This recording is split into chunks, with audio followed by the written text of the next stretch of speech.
జూబ్లీహిల్స్ ఉప ఎన్నిక ఫలితం పైన రాష్ట్ర వ్యాప్తంగా ఒక ఆసక్తి నెలకొనున్నటువంటి నేపథ్యంలో ఒక ప్రీ-పోల్ సర్వే వచ్చింది. KK survey. కేకే సర్వే ప్రకారంగా జూబ్లీహిల్స్లో బీఆర్ఎస్ పార్టీ విజయం సాధించే అవకాశాలు ఉన్నాయని ఈ సర్వే చెప్తుంది. అయితే కేకే సర్వేకు ఉన్నటువంటి రిలయబిలిటీ ఎంత అనేది కనుక మనం చూస్తే, కేకే సర్వే మొట్టమొదటిసారి వెలుగులోకి వచ్చింది 2019 ఆంధ్రప్రదేశ్ శాసనసభ ఎన్నికల సందర్భంగా.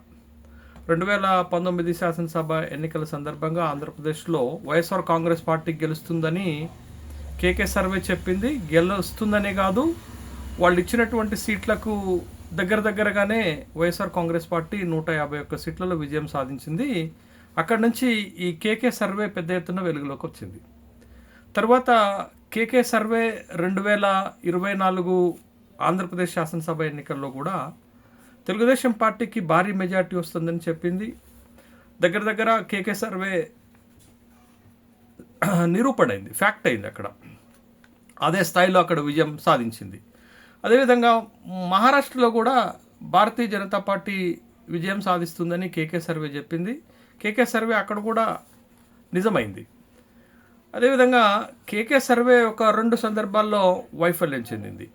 అటు హర్యానాలో కాంగ్రెస్ పార్టీ గెలుస్తుంది అని చెప్తే హర్యానాలో కాంగ్రెస్ పార్టీ ఓడిపోయింది. సరే, దాని కారణాలు ఏంటి అనేది కనుక పక్కన పెడితే హర్యానాలో కాంగ్రెస్ విజయం సాధించలేదు. కానీ కేకే సర్వే మాత్రం హర్యానాలో కాంగ్రెస్ విజయం సాధిస్తుందని చెప్పింది.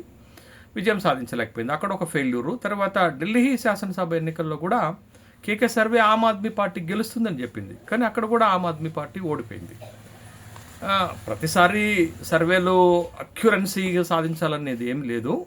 అక్కడక్కడ కొన్ని ఫ్యాక్టర్స్ వల్ల సర్వే అంచనాలు తప్పుతాయి. బట్ ఈ సర్వేకు ఉన్నటువంటి రిలయబిలిటీ అది కొంత ఖచ్చితత్వాన్ని ఇవ్వచ్చే ప్రయత్నమే కేకే సర్వే చేస్తుందనేటటువంటి విషయాన్ని అనేక సందర్భాల్లో రుజువైంది.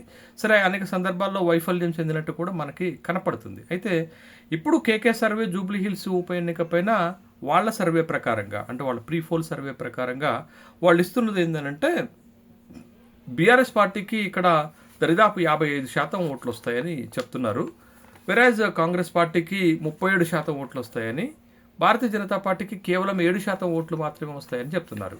ఇది కొంత గ్యాప్ ఎక్కువగా కనపడుతుంది. భారతీయ జనతా పార్టీకి వచ్చేటటువంటి ఓట్ల శాతం ఏమో చాలా తక్కువగా కనపడుతుంది, కేవలం 7% మాత్రమే కనపడుతుంది. తర్వాత గెలిచే పార్టీకి, అంటే బీఆర్ఎస్ పార్టీకి కాంగ్రెస్ పార్టీకి కూడా ఓట్ల శాతంలో చాలా ఎక్కువ కనపడుతుంది.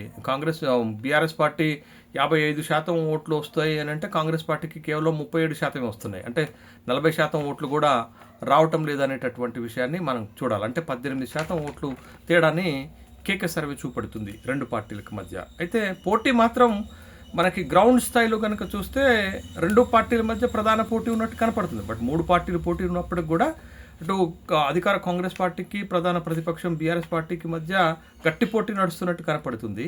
బట్ కేకే సర్వేలో మాత్రం 2 పార్టీల మధ్య ఓట్ల వ్యత్యాసాన్ని దరిదాపు 18% పైగా చూపడుతుంది. బట్ ఇది ఎంతవరకు వాస్తవం అవుతుంది అనేది చూడాల్సినటువంటి అంశం. ఇంకొక కీలకమైనటువంటి అంశం ఏంటంటే, ఇప్పుడు 2023 శాసనసభ ఎన్నికల్లో ఈ నియోజకవర్గంలో బీఆర్ఎస్ పార్టీ 80,000 ఓట్లు సాధిస్తే, మీరు 2024 లోక్సభ ఎన్నికలకు వచ్చేసరికి సగానికి సగం ఓటు బ్యాంక్ పడిపోయింది, 40,000 ఓట్లకే పరిమితమైంది. కానీ కాంగ్రెస్ పార్టీ 2023 శాసనసభ ఎన్నికల్లో మీకు 62,000 ఓట్లు సాధిస్తే 5 నెలల తర్వాత 2024లో జరిగినటువంటి లోక్సభ ఎన్నికల్లో ఆ పార్టీ 89,000 ఓట్లు సాధించింది. అంటే ప్లస్ 27,000 ఓట్స్ని పెంచుకోగలిగింది. భారతీయ జనతా పార్టీ కూడా అంతకంటే ఎక్కువ స్థాయిలో తన ఓట్లు పెంచుకుంది. 2023 శాసనసభ ఎన్నికల్లో భారతీయ జనతా పార్టీకి జూబ్లీహిల్స్ శాసనసభ నియోజకవర్గంలో 25,000 ఓట్లు వస్తే, అదే మీకు లోక్సభకు వచ్చేసరికి 5 నెలల తర్వాత జరిగినటువంటి లోక్సభ ఎన్నికలకు వచ్చేసరికి 2024 వచ్చేసరికి వాళ్ళ ఓట్లు దరిదాపు 25,000 నుంచి దరిదాపు 64,000 ఓట్లకు పెరిగాయి. అంటే ప్లస్ 38,000 ఓట్లు పెరిగాయి. బట్ అది చూస్తే ఒక అంచనాకు కనపడుతుంది మనకి. అంటే వాళ్ళ ఓట్ బ్యాంక్ పెరిగినట్లుగా, బీఆర్ఎస్ ఓటు బ్యాంక్ తరిగినట్టుగా. సరే, అన్ని ఎన్నికల్లో అదే విధమైనటువంటి ఫలితాలు రావాలనేటటువంటి ఫినామినా ఏమీ లేదు, అదేవిధంగా రావాల్సినటువంటి రూల్స్ ఏమీ లేవు. కానీ బట్ కేకే సర్వేకి గతంలో ఉన్నటువంటి ఓట్ బ్యాంకుకి ఎక్కడ కూడా మ్యాచ్ అవ్వట్లేదు, సమన్వయం కోఆర్డినేట్ అవ్వట్లేదు అనేది ఒక డౌట్ వస్తుంది. అయితే మొత్తం కేకే సర్వే ఇంకా డీటెయిల్స్ కూడా ఇచ్చారు. కేవలం ఏ పార్టీకి ఎంత శాతం ఓట్లు వస్తాయని కాకుండా ఇక్కడ ప్రధానంగా 7 డివిజన్లు ఉంటే ఆ 7 డివిజన్లలో ఏ డివిజన్లలో ఎంత శాతం ఓటింగ్ పడుతుంది అనేటటువంటిది కూడా కొంత ఇచ్చే ప్రయత్నం చేశారు. బట్ దాంట్లో కూడా కొంత అభ్యంతరాలు మనకి కనపడుతున్నాయి. మొత్తం 2 డివిజన్స్లలో కాంగ్రెస్కి బీఆర్ఎస్ పార్టీకి మధ్య నెక్ టు నెక్ పోటీ జరుగుతున్నట్టుగా ఇచ్చారు. ఉదాహరణకు వెంగళరావు నగర్లో, తర్వాత యూసిఫ్గూడలో ఈ 2 డివిజన్స్లో బీఆర్ఎస్కి కాంగ్రెస్కి నెక్ టు నెక్ పోటీ జరుగుతున్నట్టుగా వాళ్ళు ఇచ్చారు. ఏంటది, వెంగళరావు నగర్లో బీఆర్ఎస్కి 46% ఓట్లు వస్తే కాంగ్రెస్కి 48%, అంటే 2% ఓట్లు తేడా. తర్వాత యూసిఫ్గూడలో బీఆర్ఎస్కి 47% ఓట్లు వస్తే కాంగ్రెస్కి 45% ఓట్లు, అంటే 2% ఓట్ల తేడా. ఈ 2 డివిజన్స్లలో ఆల్మోస్ట్ ఆల్ ఈ 2 పార్టీలకు సమానమైనటువంటి ఓట్లు, నెక్ టు నెక్ ఫైట్ జరుగుతుంది, సమానమైనటువంటి ఓటింగ్ పర్సంటేజ్ని ఇచ్చారు. ఇక్కడ వరకు ఇదొకటైతే, తర్వాత రెహమత్ నగర్ నుండి కార్పొరేటర్గా కాంగ్రెస్ పార్టీ వ్యక్తి ఉన్నారు, సిఆర్ రెడ్డి ఉన్నారు. సిఆర్ రెడ్డి ఇక్కడ బలమైనటువంటి క్యాండిడేట్. జూబ్లీహిల్స్ ఉప ఎన్నికలో అభ్యర్థిత్వం కోసం పోటీ పడినటువంటి వ్యక్తి నవీన్ యాదవ్ తోటి. అంటే ఒక శాసనసభ నియోజకవర్గానికి పోటీ పడినటువంటి వ్యక్తి. ఇక్కడ రెహమత్ నగర్లో మాత్రం కాంగ్రెస్ లీడ్ తీసుకుంటుంది, అంటే 6% ఓట్లు లీడ్ తీసుకుంటుంది. బీఆర్ఎస్కి 40% ఓటింగ్ వస్తుంటే కాంగ్రెస్ పార్టీకి 51% ఓటు వస్తుంది. నిజంగా రెహమత్ నగర్లో కొంత కాంగ్రెస్కి అనుకూలమైనటువంటి వాతావరణం ఉన్నట్టుగానే మనకు కనపడుతుంది. బట్ ఇక్కడ 6% ఓటింగ్ కాంగ్రెస్ పార్టీకి అదనంగా వస్తుంది. కానీ మిగతా 4 డివిజన్స్లలో, 4 కీలకమైనటువంటి డివిజన్స్లలో బీఆర్ఎస్కి కాంగ్రెస్కి ఆల్మోస్ట్ 50% డిఫరెన్స్ ఉంది. బట్ ఇక్కడే కొంత డౌట్ వస్తుంది. మీకు వెంగళరావు నగరు, యూసఫ్గూడలో నెక్ టు నెక్ ఫైట్ ఉంది, అది కొంత మేరకు వాస్తవ ఫలితాలని ప్రతిబింబిస్తున్నట్టుగానే మనకు కనపడుతుంది. రెహమత్ నగర్లో కాంగ్రెస్కి హోల్డ్ ఉంది, కాంగ్రెస్కి ఒక 5% ఎక్కువ ఓటింగ్ కనపడుతుంది, ఇక్కడ కూడా కొంత రిలయబిలిటీ కనపడుతుంది. కానీ వెరాజ్ మనకి ఇక్కడ కనపడుతున్నటువంటి ఒక సందేహం ఏంటి అని అంటే, 4 కీలకమైనటువంటి డివిజన్స్లలో అటు బీఆర్ఎస్కి ఇటు కాంగ్రెస్ పార్టీకి మధ్యన 30% పైగా డిఫరెన్స్ ఉంది. అది ఎంతవరకు వర్కౌట్ అవుతుంది, అది కేకే సర్వే పైన అనుమానాలు రేకెత్తించడానికి కారణమవుతుంది. బోరబండ, షేక్పేట, ఎర్రగడ్డ ఈ 3 ముస్లిం మైనార్టీ ఓట్లు ఆధిపత్యం ఉన్నటువంటి డివిజన్సే. శ్రీనగర్ కాలనీ, ఈ శ్రీనగర్ కాలనీతో పాటు 3 డివిజన్లు బోర్బండ, షేక్పేట, ఎర్రగడ్డ, ఈ 3 ముస్లిం ప్రాబల్యం కలిగినటువంటి డివిజన్స్లో కూడా బీఆర్ఎస్ పార్టీకి కాంగ్రెస్ పార్టీకి 50% పైగా డిఫరెన్స్ ఉంది ఓటింగ్ శాతంలో. మీకు బోరబండకు వచ్చేసరికి బీఆర్ఎస్కి 63% ఓటింగ్ వస్తుంటే కాంగ్రెస్కి 31% వస్తుంది, అంటే డిఫరెన్స్ 32% ఉంది. ఇది సాధ్యమవుతుందా? తర్వాత షేక్పేటలో బీఆర్ఎస్కి 60% వస్తుంటే కాంగ్రెస్కి 33% వస్తుంది. ఇక్కడ కూడా సగానికి సగం డిఫరెన్స్ కనపడుతుంది. తర్వాత ఎర్రగడ్డలో బీఆర్ఎస్కి 61% వస్తుంటే కాంగ్రెస్కి 31% వస్తుంది. ఇక్కడ కూడా 30% ఓటింగ్ డిఫరెన్స్ కనపడుతుంది. ఈ 3 కూడా ముస్లిం ప్రాబల్యం కలిగినటువంటి, ముస్లిం మైనార్టీ ఓటు ప్రాబల్యం కలిగినటువంటి డివిజన్సే. ఇక్కడ ఇంత తేడా కనపడుతుంది. అదేవిధంగా శ్రీనగర్ కాలనీకి వచ్చేసరికి బీఆర్ఎస్కి 61% ఓట్లు వస్తుంటే కాంగ్రెస్కి 33% ఓట్లు వస్తుంది, అంటే ఆల్మోస్ట్ ఆల్ 28% ఓటు డిఫరెన్స్ వస్తుంది ఇక్కడ. అంటే ఈ 4 డివిజన్స్లలో కాంగ్రెస్కి బీఆర్ఎస్కి ఉన్నటువంటి డిఫరెన్స్ 30% పైగా ఉంది. బట్ ఇది సాధ్యమవుతుందా? ఇక్కడే మనకి తేడా కనపడుతుంది. బట్ ఇది కనుక వాస్తవం అయితే బీఆర్ఎస్ పార్టీ మంచి మెజారిటీతోటి ఇక్కడ విజయం సాధించేటటువంటి అవకాశాలు కనపడుతున్నాయి. బహుశా అందుకనే ఇక్కడ ముస్లిం ప్రాబల్యం కలిగినటువంటి డివిజన్స్లలో బీఆర్ఎస్ పార్టీ దూసుకుపోతుందని కేకే సర్వేలు, మిగతా సర్వేల్లో బయటపడింది. కాబట్టే కాంగ్రెస్ పార్టీ దిద్దుబాటు చర్యల్లో భాగంగా మహమ్మద్ అజారుద్దీన్ని రాష్ట్ర మంత్రివర్గంలోకి తీసుకున్నట్టుగా, ముస్లిం వర్గాలను సంతృప్తి పరిచేటటువంటి కార్యక్రమాలు చేస్తున్నట్లుగా మనకి అనుమానాలు కూడా కలుగుతున్నాయి. అంటే ఎక్కడైతే ముస్లిం ప్రాబల్యము, ముస్లిం మైనార్టీల ప్రాబల్యం కలిగినటువంటి డివిజన్స్లలో కాంగ్రెస్కి బీఆర్ఎస్కి 50% ఓటింగ్ డిఫరెన్స్ ఉన్నది కాబట్టే బహుశా ఇంటెలిజెన్స్ రిపోర్ట్లో కూడా ఇదే విధమైనటువంటి రిపోర్ట్ ఉన్నది కాబట్టే మొహమ్మద్ అజారుద్దీన్ని అడావుడి లేకుండా ఎవరు ఊహించినటువంటి విధంగానే మంత్రివర్గంలోకి రాష్ట్ర క్యాబినెట్లోకి తీసుకున్నారా అనే అనుమానాలకు ఈ కేకే సర్వే బలం చేకూరుస్తుంది అనేటటువంటి విషయాన్ని మనం గమనించాలి. బట్ ఏది ఏమైనప్పుడు కూడా కేకే సర్వే చాలా డిఫరెన్స్ చూపడుతుంది.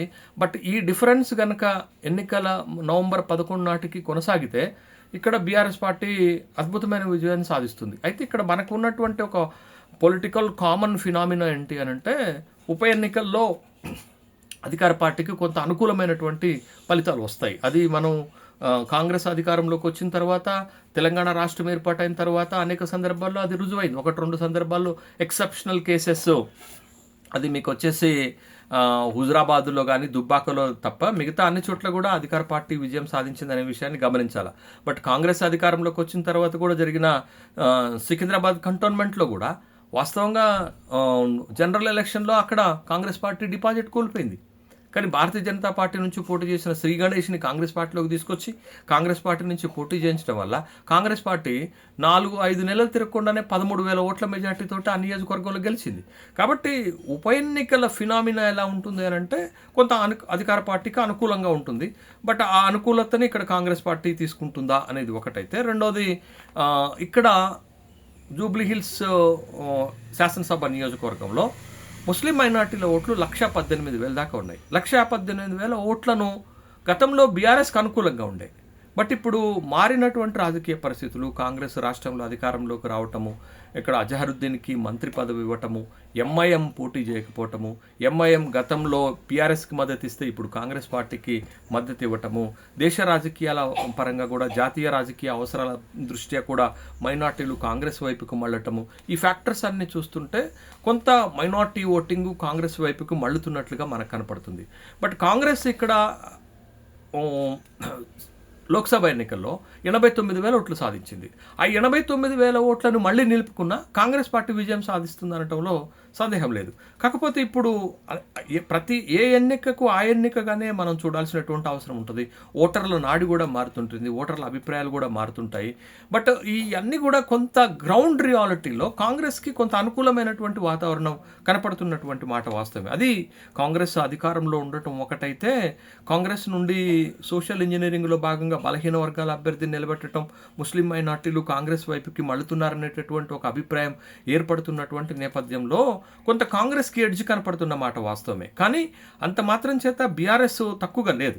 మీరు సికింద్రాబాద్ కంటోన్మెంట్లో ఈ స్థాయిలో బీఆర్ఎస్ పోరాటం చేయలేదు. అప్పుడు కాంగ్రెస్ గెలిచిన ఊపులో ఉంది. కాబట్టి తర్వాత లోక్సభ ఎన్నికలు, ఉప ఎన్నికలు, శాసనసభ ఉప ఎన్నిక కలిసి జరిగినటువంటి నేపథ్యంలో ఆ కాంటెక్స్ట్లో అక్కడ బీఆర్ఎస్ వెనకబడిపోవచ్చు. 3వ స్థానానికి పరిమితమైంది ఇంకా బీఆర్ఎస్ పార్టీ. జనరల్ ఎలక్షన్లో గెలిచిన బీఆర్ఎస్ పార్టీ ఉప ఎన్నికలు 3వ స్థానానికి వెళ్ళిపోయింది. అక్కడ భారతీయ జనతా పార్టీ 2వ స్థానానికి వచ్చింది. బట్ ఇప్పుడు ఇక్కడ ఈ సర్వేలో కూడా భారతీయ జనతా పార్టీకి 7% ఓట్లే అని అంటే, బహుశా భారతీయ జనతా పార్టీ ఓటు ఎటు షిఫ్ట్ అవుతుంది? భారతీయ జనతా పార్టీకి లోక్సభ ఎన్నికల్లో ఈ నియోజకవర్గంలో 64,000 ఓట్లు వస్తే, బట్ ఇప్పుడు 7% ఓట్లే వస్తున్నాయనంటే చాలా తక్కువ ఓట్లు వస్తున్నట్టే కదా.